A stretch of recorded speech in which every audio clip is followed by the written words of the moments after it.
How's it going, everyone?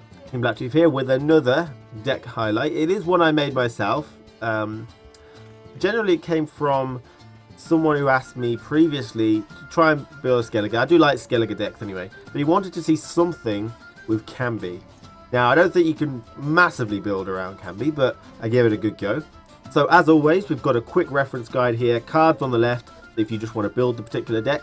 We've also got some statistics such as card advantage, which is quite important to compare how far behind or ahead you'll be from your opponent, as well as draw potential to see how many cards I can get through in a particular game with an optimal hand. And what kind of deck it is, and maybe some cards that you want to switch out. This particular deck has a lot of my personal preference in it. Dimeritium Bomb is the main one, which is very personal to me, that I really wanted into this particular deck, because I think Dimeritium Bomb is going to be so good in this sort of meta game that's coming along. So I really wanted to keep that in, but I think, you know, there is another card which could replace it, which would be useful, which is Ulderic, which will get you extra card advantage, another spy. It would really work well with this particular deck. So this particular deck is a Skellige deck called Kambo, because it revolves around Kambo and he's more like Rambo.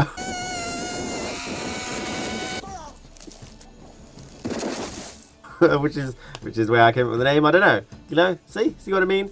Got to add puns in. Got to do stuff with the name. Otherwise, what's the point? King Bran is the leader card I've chose. It allows you to discard 2 cards from your hand to your graveyard, and then pick any one card out of your deck, which can be bronze, silver, gold, special units, whatever you want. So that's really powerful, especially if you really want Kambo, or anyone else really for that matter. So he's really good. And this whole deck is basically a discard deck, which synergizes a lot with discarding cards, as well as some other synergies as well. So King Bran is the obvious choice for this particular deck. So the deck size is 25, which is as minimal as you can get. It was quite difficult. There were a couple of issues when I first built it, like basically not having anything to play on round 1. I would like to thank Mule for helping with this from the Discord server. He was really helpful in basically just talking to me about the deck, because I built the deck, but I didn't really analyze it yet, and he was basically saying, so what's your plan with this deck? And then I looked at it and there wasn't a plan. There was no plan at all. So really thankful to him for just talking to me about my deck. It's really useful if you're building a deck to give it to someone else to talk about, and hopefully them asking you questions. How do you actually plan to play this? How do you envisage the first rounds to go? Stuff like that, which is really useful. So this particular deck has 2 card advantage. So these come from Donna and Hindar, as well as Burner Bran. Now you could easily get a third with Ulderic if you replace something like the Dimeritium Bomb. That's something I really wanted in, because I really felt Dimeritium Bomb will be useful. So I've sacrificed there. I want to test it out, see what the meta game is, but for now I really feel like Dimeritium Bomb is going to be really sweet. So you could pump it up to 3 pretty easily with Ulderic, but that's totally up to you if you want to do that. So the draw potential on this deck is 13, which is huge. You wouldn't expect any less from a Skellige discard deck though, but there is some issues where I need to discuss with that amount of discard, right? So it's really useful. It buffs a lot of things to discard a lot of cards, Madman and stuff like that. But I've got 25 cards in my deck, okay? Everybody gets the 13 cards through natural draws, okay? 10 opening hand, 2 at the end of round 1, and 1 at the end of round 2. So everyone gets those 13, but I can pull another 13 from my deck. That's 26 cards I can pull, but I've only got 25 cards in my deck. So there is an argument, maybe, for putting 1 extra bronze card in this particular deck. Now, we haven't got another bronze card which could draw me anything. So I have, basically, at this point, I've got the potential to lose one discard effect, or if I put an extra 1 in, I might get a bad optimal hand and not be able to draw everything from my deck. Obviously, being able to draw all 25 cards means that I get the most optimal hand. I'm not going to stick an extra bronze in to make it up to 26 at the moment, just because I want to see how it works with 25 cards. This way, it's more consistent. By keeping 25 cards, it's more consistent that I'll be able to pull everything out of my deck, okay? Rather than putting 1 more card in and then more likely not be able to get the Burner Bran that I sorely need, or the Ermion that I sorely need, or the Last Wish that I sorely need. So There might be an argument for sticking one more card in, but I'm going to leave it as 25 for now and play with it and see how it goes. So in terms of what cards you might want to trade and you might want to switch out. Now, the obvious one is Dimeritium Bomb. A lot of people are probably not going to say that doesn't really have much place. Now, the general idea of why I put it there is generally because I think Dimeritium Bomb is going to be the diamond in the rough in this closed beta. Everybody's going for wounding. A lot of people are going for, you know, buffing mechanics. So I think Dimeritium Bomb is such a hidden gem that a lot of people are not going to be expecting, because it is a card which is hard to use. Now, in this particular deck, I don't have really any buffing mechanics for the most part, apart from the Clandimund Pirate Captains, which get 3 strength every time a card is discarded. So, and Sigfrida, sorry. They're the only 2 cards which are really going to get any buffs. And Sigfrida's not an issue. She is round 3, which is where I will be playing Dimeritium Bomb, but I think she'll probably only go up by like 4 strength, so it's not a huge deal there. So, Dimeritium Bomb stays because I don't have a massive buffing deck. And the Skellige deck ability, which used to buff everything in your hand and stuff by 1 each round, is now original strength as far as we're aware. So they'll go up in white strength, so the Dimeritium Bomb won't affect that. So I've kept that in, but that might be something you definitely want to change. Things like Alderic, which allows you extra stall potential, which is going to work great with Kambi later, which I'll go into. Or, you know, play in that last couple of rounds, because you're going to have a reasonable amount. So Alderic is the obvious choice for Dimeritium Bomb. You may not want to choose White Frost. I've taken White Frost for the War Longships, but you may choose to want to take something else in its stead instead. So this is the deck, guys. So let's talk about which cards I put in, what roles they serve. I'm going to do it in the order in which I expect things to be played round by round, because it seems to make sense. It's quite important for this particular deck to play it in a certain way. So remember, our leader card is King Bran, which allows you to discard 2 cards from your hand and draw any card from your deck to your hand, which is really, really nice. So you can get hold of any of these cards that you want at any given time, which is really, really important. So to begin with, we're looking for the War Longship, which is a 3 strength bronze card. Whenever a unit on your side of the battlefield is destroyed, or you discard a unit card, remove 2 strength from a random non-gold unit on the opponent's side of the board. Hopefully this will just annoy them and they'll force them to pass early on. We're going to combo that with things like White Frost to create and play a Frost and Fog. Okay, so all of these clan pirates guys here are immune to fog, so they're all fine. Now these guys are the only thing you got to be careful of. You don't want to try and discard these if you can, because they're just going to get debuffed by the frost, unless you haven't played the White Frost, of course. Then it's up to you if you do. So you can play the Clandimund Pirates, discard all copies of this unit from your deck to your graveyard. So if you play 1, the other 2 will get discarded, and each one of these that are on the board will do 4 damage to a random non-gold. So this kind of combo hopefully will allow you to take an early round 1 win, which would be really, really nice for this deck. You could play Ermion as well, which draws you 2 cards, discards 2 cards. Last Wish could also do the same. Basically any drawing, discarding mechanic where you can choose what you want to discard. Okay, because you don't really want to discard these guys yet if you have played a White Frost. If you haven't, then that's fair enough. You can do that if you want. These guys are okay to play, but they could easily be destroyed by 1 strength wounding before they're able to get buffed. So maybe you want to wait for the Skellige deck ability to activate, so they're 2 or 3 strength in later rounds before you play these guys. So providing you've won the first round, which is quite important for this particular deck, I feel. It might even be a weakness that it relies on it a bit too much to win the first round. The card which is the real big hitter in the second round is Kambi.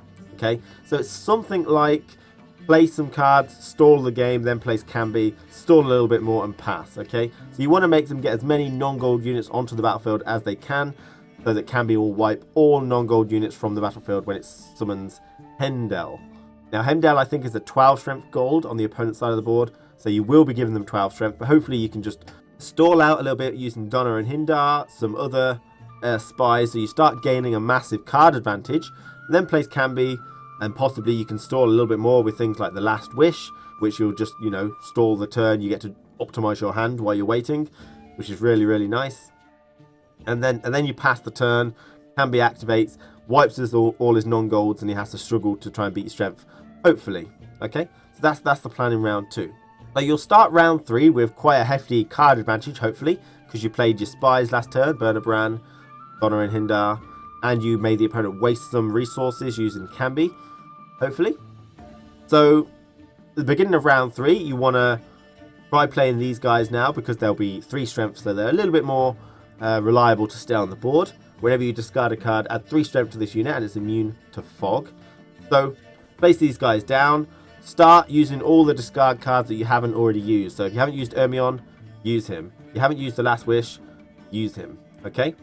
And if you can, try and get rid of Clan on Crate Raiders. Use your leader card as well, don't forget that if you haven't already used it. Try and get rid of these guys so they get played automatically, which would be really nice. And then once you've discarded as many things as you can, use Madman Lugos to go really high in strength, because he adds 1 strength to this unit for each non-gold unit in your graveyard. So you could easily get up to about 14 there, I think. Okay, and then finally use your medics, Sigurdrifter, to start the chain off. Then Priestess of Freya, Priestess of Freya, Priestess of Freya, Restoration, okay, and start bringing everything onto the board. If you've got any of these guys left, stick them in before you start discarding guys. So place those down, then start discarding. So as you can see, this deck seems to flow quite nicely. There's definite things to do in round 1, round 2, and round 3. We're going to go into the strengths and weaknesses now, and I think there are definitely areas for both strengths and weaknesses in this particular deck. But let's go over those now. So for strengths and weaknesses, let's go over the strengths. This deck synergizes really well. There's a lot of really good cards which utilize each other really, really nicely, and you know, everything kind of works well together.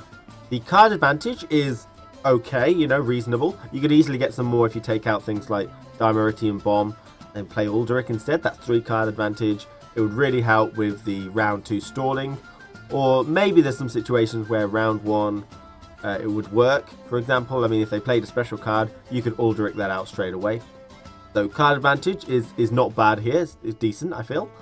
But the draw potential in this particular deck is really, really good. I think it's going to be hard not to get at least some sort of draw potential in your opening hand, and hopefully that will lead, you know, chain draw potential. So you'll draw some, and then you'll get another drawing card. You'll draw some more. You'll get another drawing card, and hopefully most of the time you'll be able to get through your entire deck, which is really, really handy.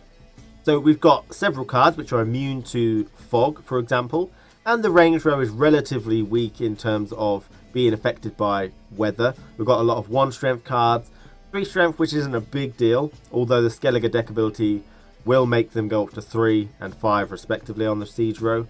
So weather does become a little bit more of a deal there, but really we're just going for large numbers onto the board and yeah, making the opponent waste resources there. So I think also this deck has a very powerful stall mechanic in round 2, providing you win the first round. If you don't, you can't really stall that much.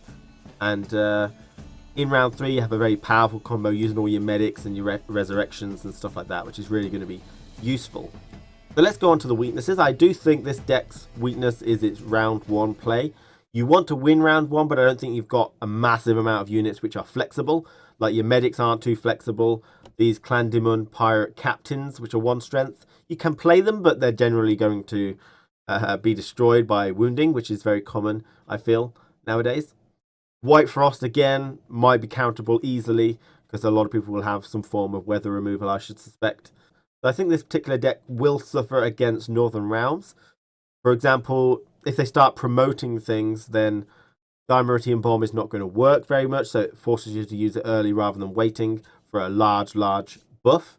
Kambo can also be countered quite easily if they just say remove its gold status and then wound it, or you know, just start promoting everything on their side of the board so it doesn't remove gold units. You know what I mean? So I think Northern Realms can counter this a little bit, and it doesn't really have much in the way of removing weather. So going against monsters, it might be dangerous. To be honest, there's not really much that you'd really care about. I think it's mainly just those Clan on Crate Raiders on the melee row that you're worried about getting weathered, because all your fog people are immune to weather. You can medic those out and hopefully get some nice strength.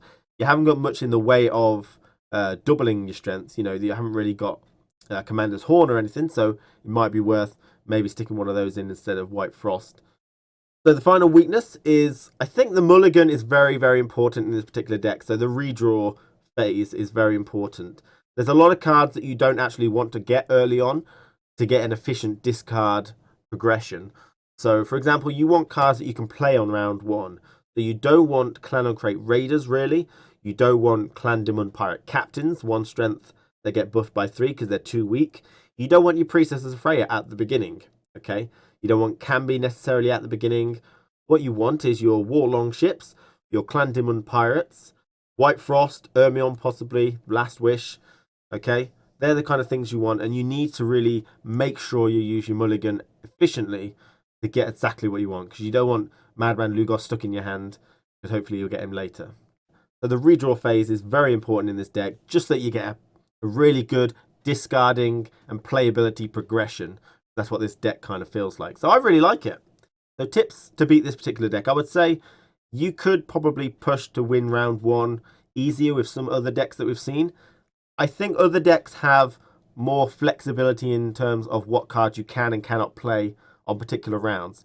This deck is quite restrictive. You can't play certain cards on certain rounds because it doesn't really work very well. Where other decks you could probably variably push for round 1. And if you win round 1, it becomes slightly harder for this particular deck. If you're playing as Northern Realms, I think you have a little bit of an advantage because you can, promote things a lot easier if you're building that type of deck. So Kambi is not a big of an issue.